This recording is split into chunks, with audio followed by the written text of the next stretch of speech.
لە هەولێرەوە ئەو دیانە بەهێزەکەی عێراق ڕکابەری لەسەر نازناوی خولی بژاردە دەکەن. جگە لەوەی دوو یانە کوردیەکە هەولێر و پێشمەرگەی سلێمانی ڕکابەرێکی بەهێزن بۆ نازناوەکە. چەندین یاریزانی کوردیش لە یانەکانی تری باشوور و ناوەڕاستی عێراق ڕابەرایەتی یانەکەیان دەکەن و چاویان لە پاڵەوان بوونە.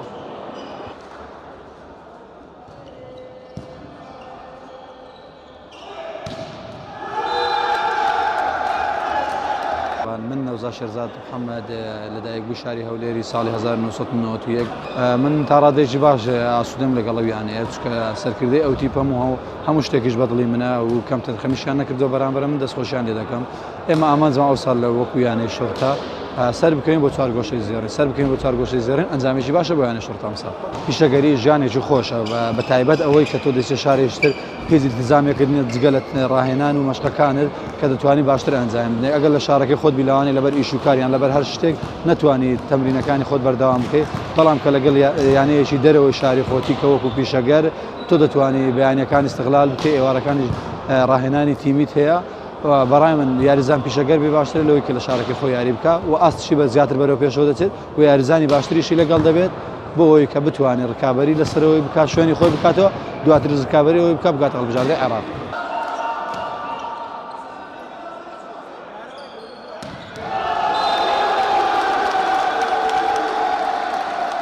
ناو محەممەد کەریم عەبدوڵڵا، تەمەنم 22 ساڵە.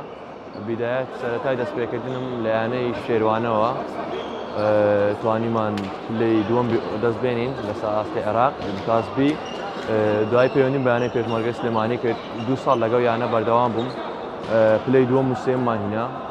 ئەو ساڵش توانیم کە پەیوەندی بە یانەی بەحری بەسڕا بکەم. ئێستاش لەو یانم ئامانجیمە بەدەستهێنانی خولی عێراقە. ئینشاءڵڵا گەشتبینیم لەوەی برم لە پلەی یەکەم و دۆم ناینە خوارێ. یاریزان عەبدوڵڵا کەریم محەممەد، دانیشتووی شاری چەمچەم ئاڵستەر بە پارێزگای سلێمانی. بە موالیدێکی چۆنەڵی مناڵەوە و دەرکەوتن لەوە یانێکی ناتی پێشمەرگا شتێکی زۆر قورسە، بۆیە هەوڵمدا ئەم فرسەتە بخۆزمەوە لەگەڵەوەی کە چەند عەقدێکم بۆ هات لە یانەکانی شورتە و غازی جنوب و کۆمەڵە یانەی دیکە. بۆیە من ئەمساڵ عەقدم لەگەڵ یانەی نادی جێشا کردووە و سوپاس بۆ خوا تا ئێستا بە ئەنجامێکی باش و بە ئاستێکی باش لە خوا بەزیاد بێ دەرکەوتوو. ئەم بەربەستەمان شکاند، دەمەش تەنها لەبەر ئەوەی کە کۆمەڵە قسە هەیە کە یاریزانە کوردەکان تەنها لە یانەی کوردەکان نەتوانن یاریکەن.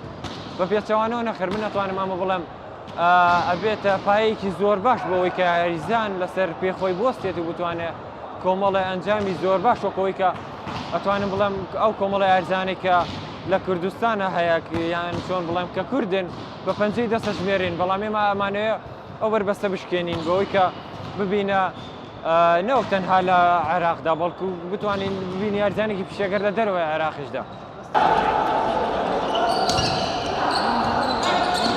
هاومن فەتاح حەمید، تەمەنم تقریباً 12 ڕۆژێکە بوومە 23 ساڵ.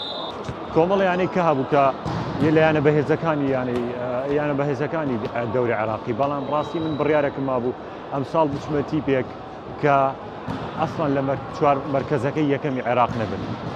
بۆیە ڕوون کردە ینی وەرشی دەغارە بە هیوای ئەوەی کە بتوانم یاریزانێکی ئەساسی بم. بۆ سپاس بۆخوا ئێمە ئەمڕۆ 11مین یاریمان ئەنجامدا لەوەتی من چوومەتە ئەوێ دوو یاری ودی لەگەڵ 9 یاری ڕسمی. لە هەموو یاریەکاندا من سپاس بخوا لە تەشکیلەی 6 یاریزانی یەکەمی دابەزیمەتە ناو ساحە و توانیمە زۆر سوود ببینم. دەرچوون لە کوردستان و لە شوێنەکەی هەر خۆی لە ڕووی شوێنی محافەزەکان و لە ڕووی سروشتی محافەزەکانەوە بەڕاستی زۆر ناخۆشە، بەڵام یاریزانیش ئەو ئەبێ بەو قۆناغانەیە تێپەڕ ببێت.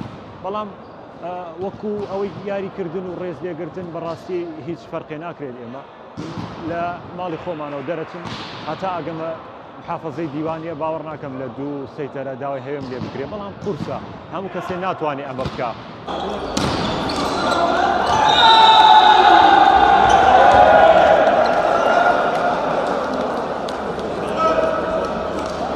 ئەگەرچی یاریکردنی یاریزانە کوردەکان لە خولی عێراق و لایەنەکانی دەرەوەی هەرێم حسابی پیشەگەری بۆ ناکرێت، بەڵام دەبێتە ئەزمونێکی باش بۆ یارزانە کوردەکان تاوەکو ئەزمموی پیشەگەریش تاقی بکەنەوە.